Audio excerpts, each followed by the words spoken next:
On the evening of July 22, 1991, Tracy Edwards and two of his friends were hanging out and drinking beer in downtown Milwaukee.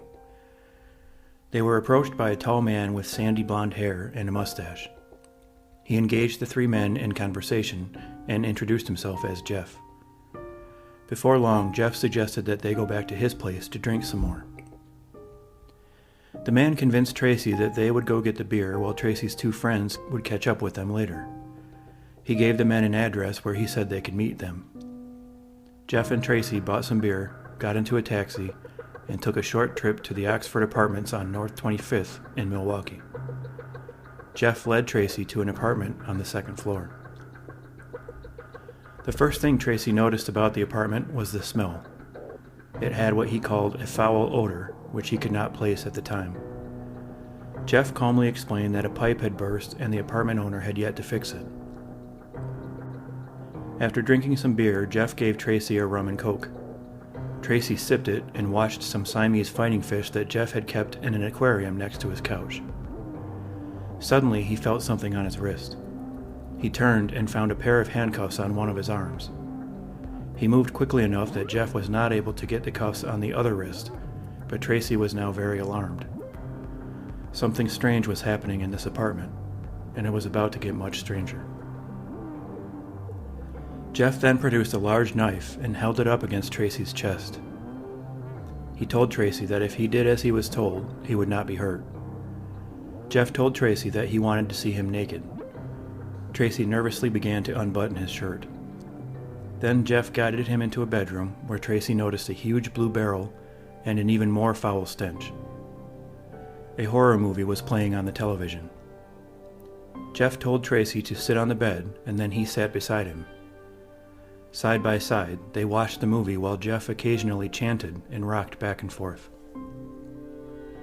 Tracy did his best to keep Jeff calm as he tried to come up with a way to escape the horrible apartment. Jeff then told him to lie face down on the floor. Tracy partly complied but stayed on his side so he could keep one eye on his host.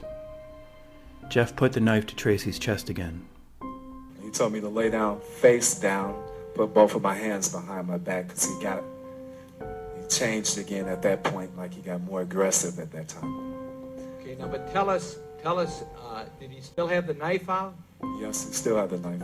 And what did you do? Okay, I kind of like laid on my sides for some reason. I guess God told me not to lay flat down or let this person handcuff me, so I didn't. So you were trying to stop that from happening, but you got down on the floor. Right. What did he do? He kind of laid across me, put his head across my chest at that point. What was he trying to do? Like he was listening to my heart, because at a point he told me he was going to eat my heart. Said he was going to eat your heart? Yes, that's correct.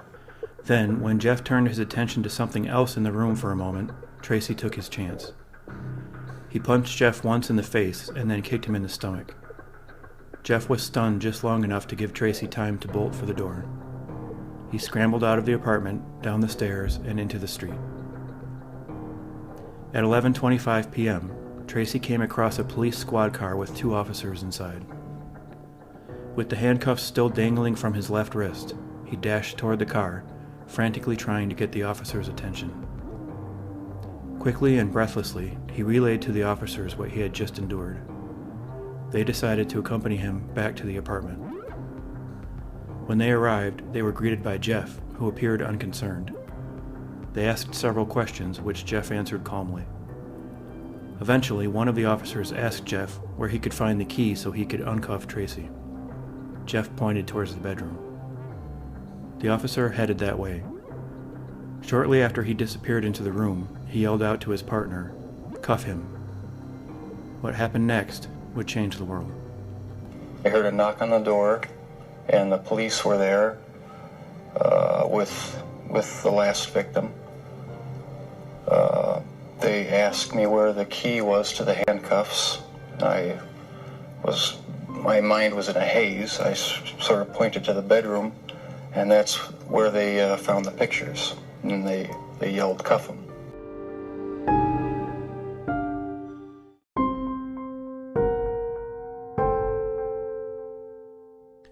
Jeffrey Lionel Dahmer was born in 1960. His father, Lionel, was a student at Marquette University in Milwaukee at the time. Jeff's mother, Joyce, stayed home to care for the young boy. According to his father, Jeff was a normal young boy growing up, except that he was extremely shy. The young family began in Wisconsin, spent some time in Iowa as Lionel finished his PhD program, and then finally settled in Ohio, where Lionel found work as a research chemist. Jeffrey was just turning 8 years old when the family moved into a house in the city of Bath, not far from Cleveland. The young boy did not have an easy adjustment to his new home. He was painfully shy and had difficulty making new friends. Making it even harder was the fact that the family moved to Bath during the summer after school was out, so Jeffrey spent most of his time alone. When he did begin attending school in Bath, Jeffrey was seen as slightly different by his classmates. He was quiet and awkward. At times he would seek attention by doing pratfalls or other types of physical humor, but he found it nearly impossible to truly connect with other kids. Adults in the area, however, found Jeffrey to be a nice boy who just liked to be alone. As he grew older, Jeffrey's parents' marriage began to fall apart. Many nights in the home would devolve into loud and sometimes even violent arguments. To escape the fighting, Jeff would go out into the woods behind the house by himself. It was unnerving, depressing, made me angry sometimes. I'd leave the house, go out in the woods and sulk, brooding, wondering why they had to have such a rough relationship. Jeffrey spent a lot of time in the woods by himself. Initially, he spent this time doing innocuous things such as hitting trees with sticks. But over time, his solitary activities took on a more sinister form. Lionel remembered a time when Jeffrey came across the bones of a small animal. The young boy seemed mesmerized by the discovery. According to his father, Jeffrey played fiddlesticks with the bones and examined them for quite some time. Unbeknownst to his family, this interest in dead animals grew into a fascination. Jeffrey would later collect roadkill from nearby roads and bring it back to the woods behind his house. There, he would dissect the dead animals and inspect the insides.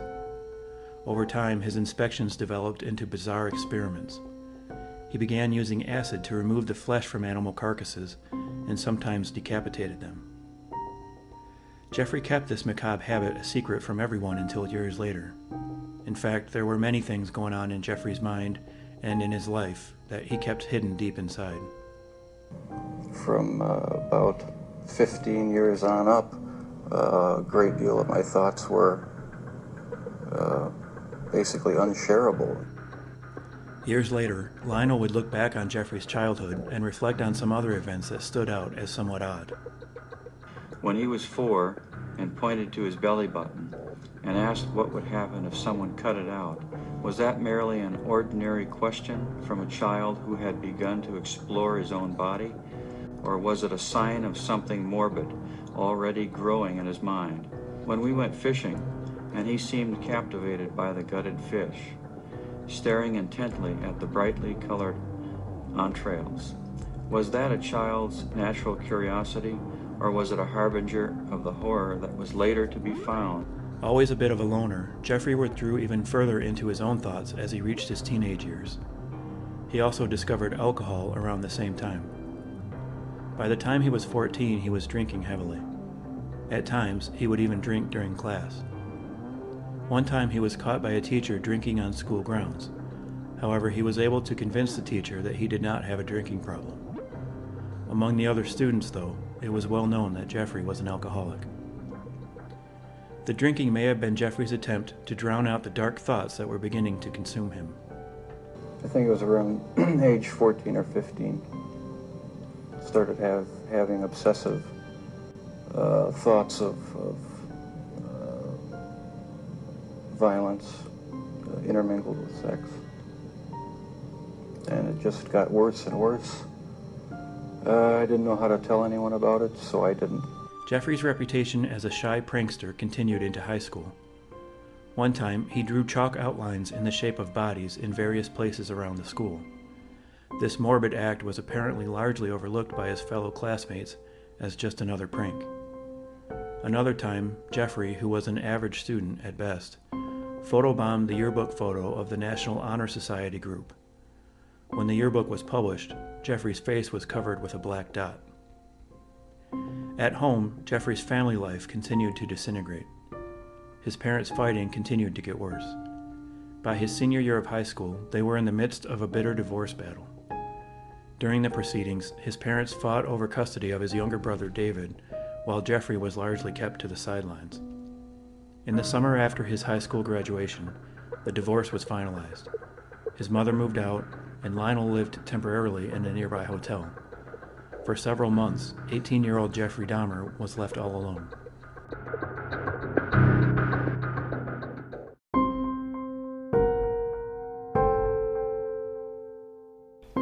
On June 18, 1978, 19-year-old Stephen Hicks spent the day with friends attending a concert and enjoying the summer sun. After the concert, he broke off from his friends so he could go give his father a birthday present. He promised his friends he would catch up with them later that night. Since he did not have a car, Stephen got around by hitchhiking, which is how he planned on getting to his father. It was hot that day in northern Ohio, so Stephen stood on the side of the road without a shirt on, holding out his thumb as cars passed by. Eventually, one of them stopped. It was a big Oldsmobile Cutlass. Inside was a young man with blonde hair and a bright smile who introduced himself as Jeff. He asked Stephen where he was heading, and then invited him to go back to his place to drink some beer and listen to music before continuing his journey. The pleasant young man behind the wheel was Jeffrey Dahmer. Jeff drove the pair back to his house, where he was staying by himself at the time, while the details of his parents' divorce were settled. They relaxed in the den, drinking beer and getting to know each other. They were about the same age, both having just graduated from high school. They sat and drank and relaxed as music blared from a nearby stereo. Jeffrey, who had such a difficult time making friends, was greatly enjoying this time with a new companion. He was drawn to Stephen's warm smile, engaging personality, and, most of all, to his bare chest. Things were going great until Stephen mentioned that it was getting late and he had to continue on his mission of taking a gift to his father and then rejoining his friends. That's when a change came over Jeffrey's face. Jeffrey did not want his new friend to leave. As Stephen walked toward the door, Jeffrey picked up a dumbbell and smashed it over the back of his head, knocking him to the ground. Then he pushed the bar of the dumbbell against Stephen's throat and kept pushing until the young man stopped breathing. Jeffrey Dahmer had just committed his first murder. I wish I just kept on going, but I didn't. Turned around, picked him up, and that's when the nightmare became a reality. We talked, had some drinks. I knocked him out, and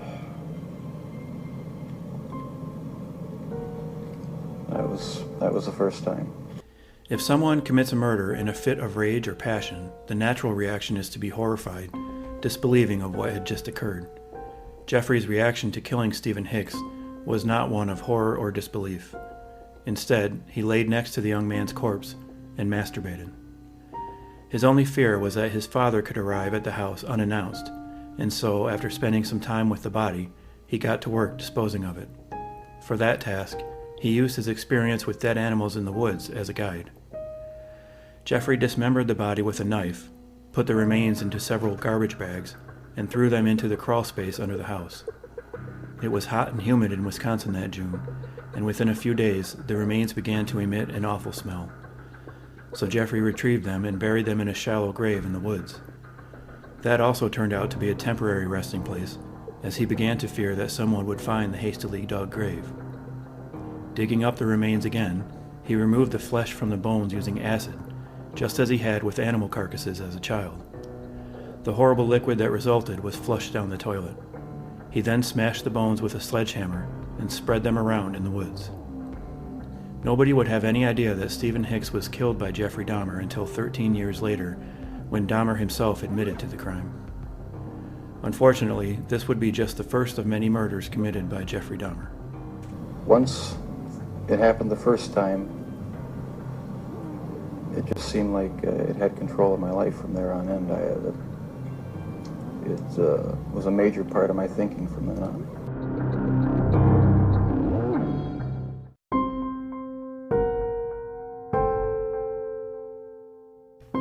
fall of 1978, Jeffrey Dahmer enrolled at the Ohio State University in Columbus, Ohio. In one semester there, he would spend a great deal more time drinking than studying.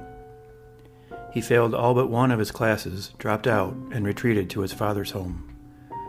Lionel demanded that he either get a job or join the military. He chose to sign up for a 3-year enlistment in the Army. Just after Christmas, Jeffrey went off to boot camp. After boot camp, Jeffrey went into training to become a combat medic, where he learned a great deal about the human anatomy. After medic training, he was stationed in Baumholder, West Germany. There, he quickly fell into his normal routine of drinking heavily and spending most of his time alone. His drinking became so problematic that he was eventually discharged almost a year before his contract was set to end. While there is no evidence that Jeffrey murdered anyone during his time in Europe, there were some disturbing allegations against him. Several different men from that time later accused Dahmer of rape. One of the men even reported the alleged rape to a superior officer, but nothing came of it. Jeffrey was never tried or punished for rape while in the Army. After his discharge, Jeffrey spent some time in Florida, where he again found places to drink and waste time. Before long, he was broke and homeless, so he limped back home to Ohio to live with his father and stepmother. His habits did not change there, though, and Lionel eventually reached the end of his patience. Hoping that a change of scenery might help Jeffrey, he was sent to live with his grandmother in West Allis, Wisconsin. His first months in Wisconsin went well. Jeffrey drank less and helped his grandmother around the house and in the garden. He was even able to use his Army experience to secure a job as a phlebotomist. It didn't take long, however, before he fell into his old habit of drinking to excess. He left beer cans and liquor bottles strewn about his grandmother's house. He lost his phlebotomist job after just 10 months. West Allis was close to Milwaukee, and Jeffrey enjoyed the city life. While he was still shy and a loner, he longed for companionship. He was also struggling with his own sexuality. He began to spend a lot of time at Milwaukee's gay bars and bathhouses. I go to the nightclubs, drink, watch the striptease shows. And if I didn't meet anyone at the bars, I'd go to the bath clubs and meet someone there. In 1985, Jeffrey began working at the Ambrosia Chocolate Factory in downtown Milwaukee. He made $8.25 an hour as a laborer on the midnight shift. This was the first job that he would hold for any significant amount of time. He continued to struggle with his sexuality during this time, believing he could have a meaningful relationship with women while continually having sexual encounters with men. He later admitted that the thing he disliked about having sex was that his partners moved around too much. In 1986, Jeffrey found himself in trouble at one of the bathhouses that he had begun to frequent. He had been drugging his fellow patrons, asking them to have a drink, which he had spiked with sleeping pills. Rumors of this practice had been circling around the bathhouses for some time, and eventually the management of Club Bath Milwaukee kicked Jeffrey out of the club for good. Later that same year, Jeffrey got into even more trouble. 2 12-year-old boys reported him to the police, saying he had pulled down his shorts and began masturbating in front of them. Jeffrey maintained that he was simply urinating and had not realized the boys were nearby, but he was convicted of disorderly conduct and given a suspended 1-year jail sentence. This put him on probation, meaning that he had to report monthly to a probation officer. The macabre thoughts that Jeffrey had begun having at age 14 had not dissipated by his mid-20s when he lived with his grandmother. In fact, they were continuing to overpower him. At one point, he made the decision to dig up a recently deceased young man in order to have his way with the body, but he found it too difficult a task to complete. His obsessions would lead him back down the path to murder, 9 years after he killed Stephen Hicks. It just wasn't an opportunity to fully express what I wanted to do. There was just not the physical opportunity to do it then.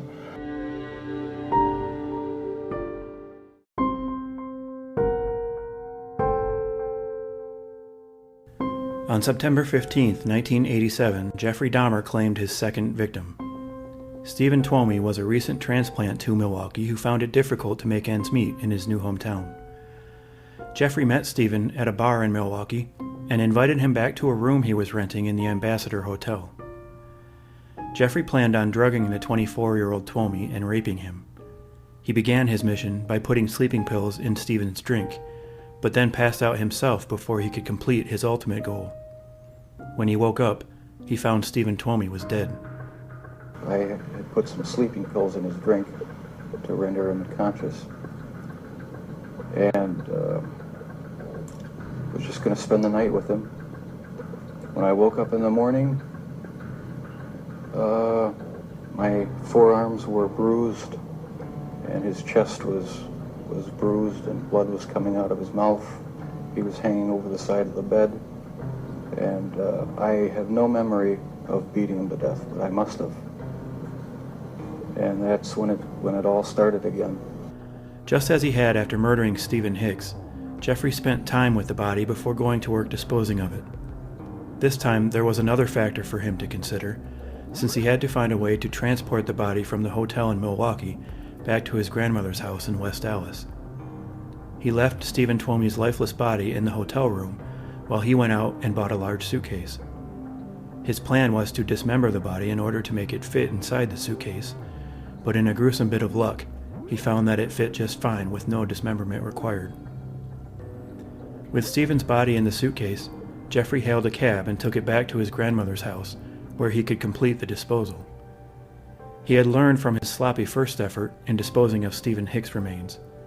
This time, he immediately used acid to strip the flesh from the bones. He flushed the resulting liquid down the toilet. Not all of the body was discarded, however.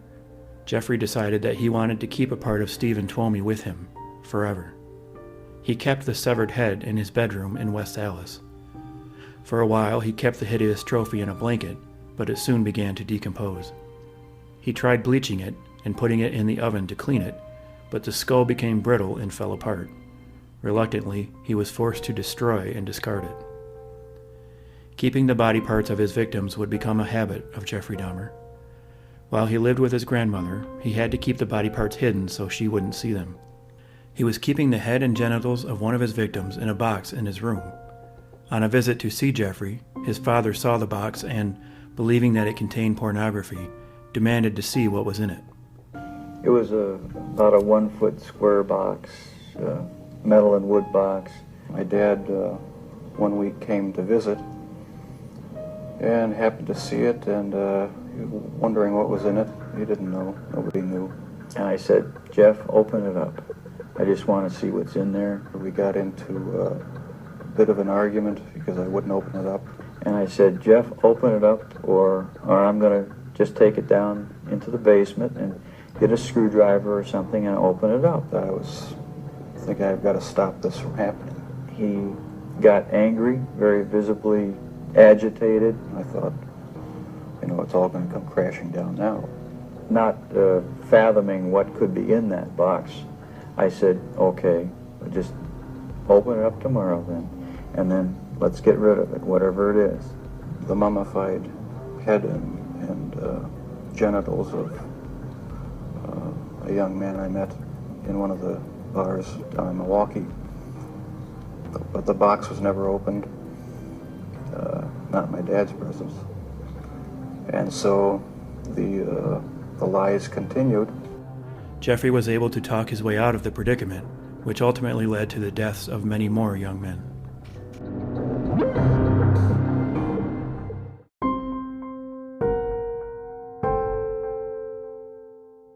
The next victim was only 14 years old. Jamie Doxtator had seen a lot in his 14 years. In January 1988, Jamie was lured back to Jeffrey's grandmother's house, where he was killed and dismembered. 21-year-old Richard Guerrero left his parents' home in Milwaukee on March 24, 1988, and never returned. He met Jeffrey Dahmer at a bar. Jeffrey offered him money to go back to his place and pose for nude pictures. Richard, who was almost completely broke, readily agreed. That decision would cost him his life. By this time, Jeffrey's grandmother was becoming tired of all the visitors to her home and the commotion that she heard in her basement. Most of all, she grew tired of the awful smells coming from the basement and the garage.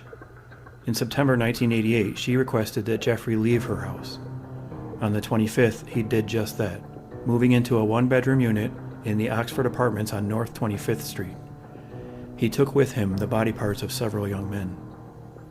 The day after moving in, Jeffrey lured a 13-year-old boy to his apartment, where he fondled him. He undoubtedly had much more sinister plans in mind, but somehow the boy was able to escape the apartment and alert police. Jeffrey was charged with sexual assault and imprisoned briefly before being released on bail. While he was out on bail, he murdered Anthony Sears. Jeffrey met Anthony at a bar. As usual, he persuaded the young man to go to his house. For some reason, he took Anthony to his grandmother's house rather than to his new apartment.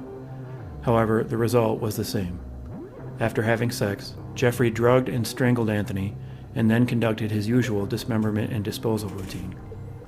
He kept Anthony's skull and painted it gray, eventually taking it with him to his apartment. In May 1989, Jeffrey was found guilty of second-degree sexual assault and enticing a child for immoral purposes for his attack on the 13-year-old boy, and was sentenced to 1 year of prison on a work release program. This sentence allowed him to keep his job at the Ambrosia Chocolate Factory on the night shift. Knowing that police were watching his apartment, he even kept some of his gruesome trophies in his locker at the factory for a time. He was released 2 months early after sending a letter to the judge claiming that he was a changed man. Once he was released from prison, Jeffrey immediately resumed his murderous ways, and his dark, grotesque habits grew worse. His need to control his victims had completely overtaken him.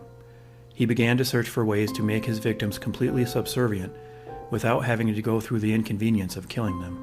No, the killing was just a means to an end.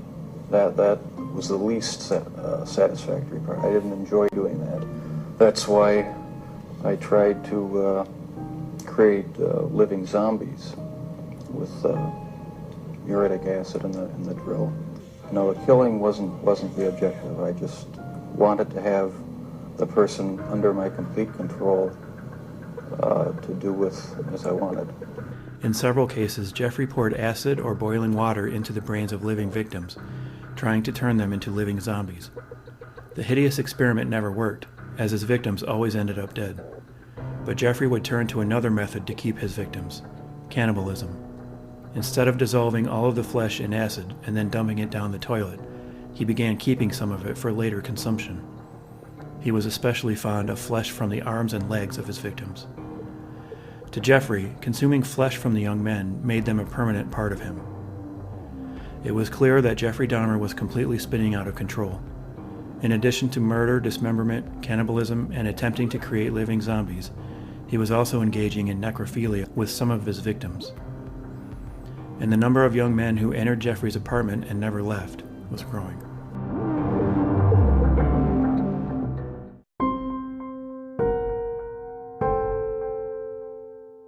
There was a big element of wanting complete control over someone, total control,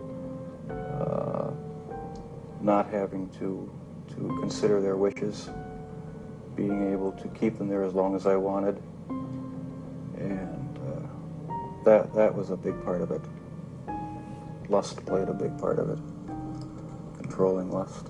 Eddie Smith was Jeffrey Dahmer's sixth victim. On June 14, 1990, he went out for the night. He planned to make it an early night as he wanted to march in the Gay Pride Parade the following day. But when he ran into Jeffrey Dahmer in a bar, that plan changed. Eddie was murdered and his remains were never found. Later, Eddie's sister Caroline said that shortly after her brother's disappearance, she had received a telephone call from a man who claimed that he had killed him. The man on the other end of the line was Jeffrey Dahmer. In July 1990, Ricky Beeks, whose real name was Raymond Smith, told a family member that he was going to visit his daughter in Illinois. When he fell into the path of Jeffrey Dahmer, Jeffrey used his usual tactic. He offered Ricky money to pose for some photographs. When they arrived at Jeffrey's apartment, he drugged Ricky, strangled him, and then performed oral sex on the body. He painted the skull and kept it as a trophy. Over the next year, Jeffrey Dahmer would kill at a dizzying pace. 10 more young men would die in that time. But his murderous rampage was very nearly cut short. On May 6, 1991, 14-year-old Conorak Synthesim Foam fell into Jeffrey's clutches. Conorak was able to slip out of the apartment and down to the street. Bleeding and disoriented from the sleeping pills that Jeffrey had given him, Conorak got the attention of two nearby women who called 911. Okay, hi, I'm on 25th and State, and this is young man. He is butt naked, he has been beaten up, he is very bruised up, he can't stand, he's study fall out, he is butt naked, he has no clothes on, he was really hurt, and I ain't got no cord on him, I just seen him, and he needs some help. Where is he at? 25th and State, the corner of 25th and State. Jeffrey soon found him in the company of the two women and police officers. He told the officers that Conorak was his boyfriend and that he was just drunk. He said the two had been in an argument.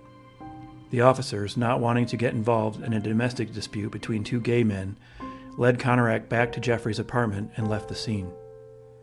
As soon as the officers left the apartment, Jeffrey injected acid into Conorak's brain with the intention of turning the boy into a living zombie with whom he could do as he pleased. Instead, the injection killed Conorak, and his skull became another grotesque monument on Jeffrey Dahmer's mantle. I saw him sitting on the sidewalk.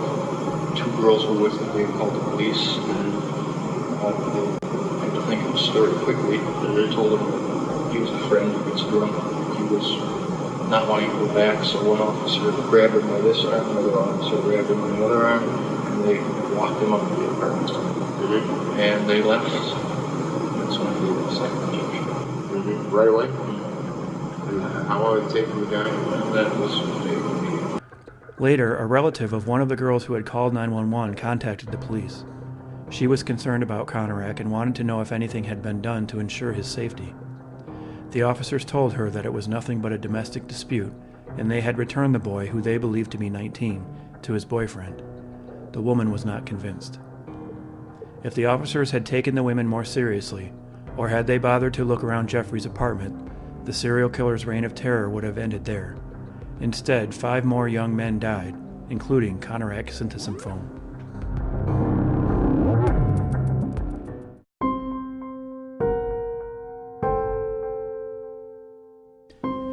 Jeffrey Dahmer's prolific murder career finally came to an end on July 22, 1991. That night, he convinced Tracy Edwards to go to his place, just as he had so many young men before.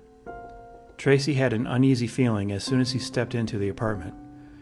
There was the awful stench, the strange pictures on the walls, and the seemingly out-of-place bottles of acid on the floor. Still, Jeffrey had promised him money to pose for pictures, so he stayed. Tracy's unease became outright fear once Jeffrey tried to cuff him. He managed to keep one arm out of the cuffs and then went into survival mode. He tried to make Jeffrey calm, to make him feel like he was his friend, until he could find a way out. Things began looking even more ominous when Jeffrey pulled out a knife and held it to Tracy's chest, while telling him that he was going to eat his heart. When he was told to undress, Tracy moved to obey, but then Jeffrey told him to sit on the bed. They sat there, awkwardly watching The Exorcist III. Tracy said that Jeffrey would occasionally rock back and forth and chant while he watched the movie. He had a blank look in his eyes.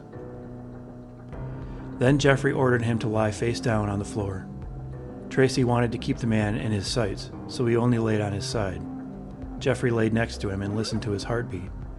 Tracy knew it was time to act, or he could very well die in that apartment. He punched Jeffrey and bolted for the door. While he struggled to unlock the door, he feared that a knife would be plunged into his back. Mercifully, he was able to escape. At 11:25 p.m., Tracy came across a police squad car with 2 officers inside. With the handcuffs still dangling from his left wrist, he dashed toward the car, frantically trying to get the officers' attention. Quickly and breathlessly, he relayed to the officers what he had just endured. They decided to accompany him back to the apartment. Jeffrey was pleasant and calm when the 2 officers knocked on his door. He invited them in and answered their questions without a hint of fear. Inside, however, Jeffrey was terrified that he was about to be caught. He was also very drunk. When one of the officers asked him where the handcuff key was, Jeffrey pointed towards the bedroom. Inside the bedroom, the officer found a massive blue barrel that was emanating an awful smell. He saw a dark red stain on the wall by one side of the bed, and he found hundreds of Polaroid pictures in a closet drawer. At first, he thought they were part of some sick joke, but he quickly realized they were very real. The pictures showed a number of Jeffrey Dahmer's victims in various stages of death and dismemberment. Some of them showed men with their chest cavities split wide open. In others, the victims were staged in unhuman poses. The officer was horrified.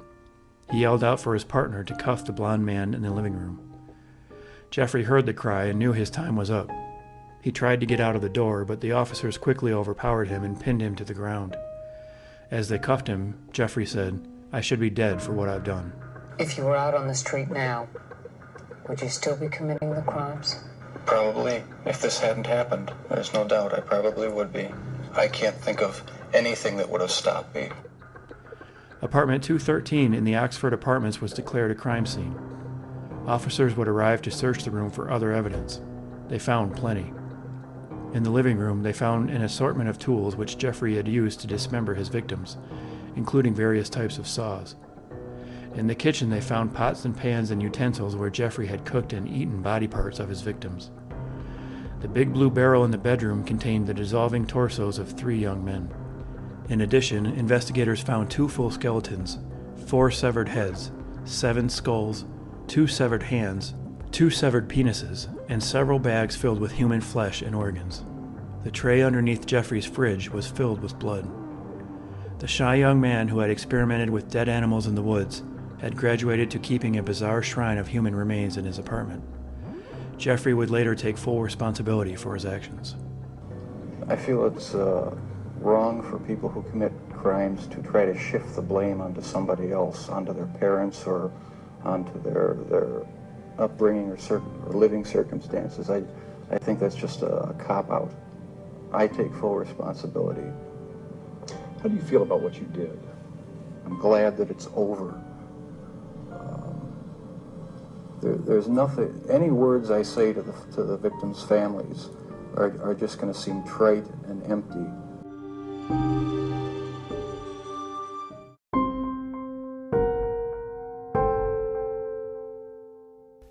Once he was arrested, Jeffrey immediately confessed to his crimes. He refused the services of an attorney, saying that he wanted to get everything out and put an end to the horrors that he had created. He even told investigators about the murder of Stephen Hicks, which to that point they had not linked to him at all. Jeffrey was interrogated for over 60 hours. During the interviews, he spoke in tremendous detail about his method of finding a victim, the way he killed 17 young men, and how he would dismember them. The only victim about whose death he did not give details was Stephen Twomey, as he had been blacked out at the time and did not remember how he killed him. One of the most disturbing details to come out of Jeffrey's confession was his description of the altar he was planning on creating. He said the severed heads and full skeletons that were found in his apartment were intended to be part of this altar. The altar would have a skeleton on each side, with 5 skulls adorning the center. He said it would be a place where he could meditate and from which he could draw power. While Jeffrey admitted to the murders, as his trial began in Wisconsin, he pled guilty but insane, claiming that he could not know the difference between right and wrong when he was in the grips of his obsession to kill. A number of psychiatrists analyzed him to determine whether or not he was insane. A psychiatrist testifying for the defense diagnosed Jeffrey with borderline personality disorder, schizotypal personality disorder, necrophilia, and a psychotic disorder. The defense said that it was Jeffrey's necrophilia that drove him to kill. The prosecution denied this claim. They said that Jeffrey's attempts to create living zombies with whom he could have sex proved that he was not a necrophiliac. He preferred his victims to be alive but compliant, they said. A psychiatrist for the prosecution agreed that Jeffrey had schizotypal personality disorder, but did not believe that he was insane. He said that Jeffrey knew his acts were wrong, and the fact that he used alcohol as a way of dulling his conscience before committing a murder was proof of it. The 2-week trial culminated in closing statements which were given on Valentine's Day, 1992. The defense attorney, Gerald Boyle, claimed that Jeffrey Dahmer was an insane young man who had no control over his homicidal habits. Prosecutor Michael McCann said that Dahmer was not insane, and that he killed young men, quote, merely to afford him a period of sexual pleasure. The jury decided by a vote of 10-2 that the prosecution was right. Jeffrey Dahmer was not insane at the time he committed the murders. Before he was sentenced, some of his victims' family members were given a chance to share their feelings. You took my mother's oldest grandchild from her, and for that I can never forgive you. I hope you can deal with what you've done. Jeffrey, I hate you! Jeffrey was sentenced to multiple terms of life in prison without the possibility of parole. Later, he was extradited to Ohio to stand trial for the murder of Stephen Hicks, his first victim, in 1978. He pled guilty to the charge and was given an additional life sentence. Jeffrey Dahmer was imprisoned in the Columbia Correctional Institution in Portage, Wisconsin. In a later interview from prison, he admitted that he still had the compulsion to kill. No, it never completely goes away. I'll probably have to live with it for the rest of my life. I wish it would go away. I wish there was some way to completely get rid of the compulsive thoughts, the feelings. It's not nearly so bad now that there's no avenues to actually act on it. But no, it never seems to go completely away.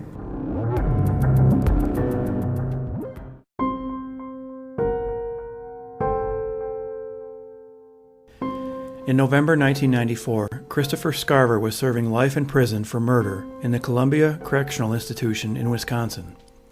In 1990, he had walked into the offices of the Wisconsin Conservation Corps, where he had previously been a trainee. He was angry that a full-time position that had been promised to him had never materialized. Scarver found Supervisor Steve Lohman in the office and demanded money from him. Lohman handed over $15 from his wallet. Scarver shot him in the head. Jesse Anderson was also an inmate in Columbia in November 1994. One night in April 1992, Anderson and his wife had dinner at a TGI Fridays restaurant in Milwaukee. Afterwards, Anderson said they were attacked by 2 black men. He was stabbed 4 times in the chest but survived. His wife was stabbed 5 times in the face and head and died. It turned out that there had never been an attack by 2 black men. Anderson had staged the attack and killed his wife himself. On November 28, 1994, Anderson, who was white, and Scarver, who was black, were assigned to a cleaning detail in the prison along with Jeffrey Dahmer, the notorious serial killer. A guard led the 3 to a gym which they were assigned to clean, and then left the area. Scarver approached Jeffrey and pulled from his pocket a newspaper article detailing Dahmer's crimes. He asked Jeffrey if what was reported in the article was true. He then produced a 20-inch metal bar and beat Dahmer over the head repeatedly with it until the Milwaukee cannibal was dead. Moments later, he found Anderson in another part of the gym and also beat him to death. Scarver nonchalantly told prison officials that he had just murdered 2 other inmates. He said he had been deeply disturbed by Jeffrey Dahmer's actions. He also claimed that Dahmer had taunted other inmates by placing food in the shape of body parts in various parts of the prison. It was long rumored that Dahmer's murders had been motivated at least in part by racism. Most of his victims had been black, and he reportedly told another inmate at one point that he wanted to kill 1,000 black men. For that reason, as well as because of his notoriety, he was almost always accompanied by a guard when he was outside of his cell. There has been speculation that prison officials deliberately gave Scarver unsupervised access to Dahmer, knowing that he would kill the man. Officials have denied this claim. Jeffrey Dahmer's body was cremated and given to his parents. Shortly after his death, his mother Joyce said, "Now that he's bludgeoned to death, is that good enough for everyone?" Lionel, Jeffrey's father, has continued to profess his love for his son in the years following his death. He has written a book about the experience of raising a serial killer, in which he questions whether some of his own actions may have contributed to Jeffrey's demons. Jeffrey's mother Joyce passed away in 2000. His younger brother David changed his last name to avoid unwanted attention. The apartment building where most of Jeffrey Dahmer's murders took place was demolished in 1992.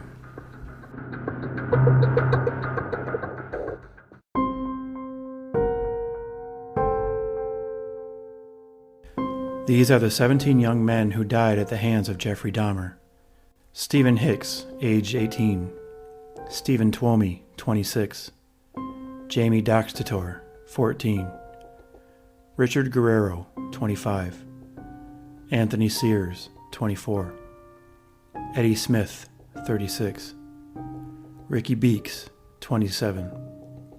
Ernest Miller, 22. David Thomas, 23. Curtis Straughter, 16. Errol Lindsay, 19. Tony Hughes, 31. Conorak Synthesymphone, 14. Matt Turner, 20. Jeremiah Weinberger, 23. Oliver Lacey, 23. Joseph Bredeholt, 25.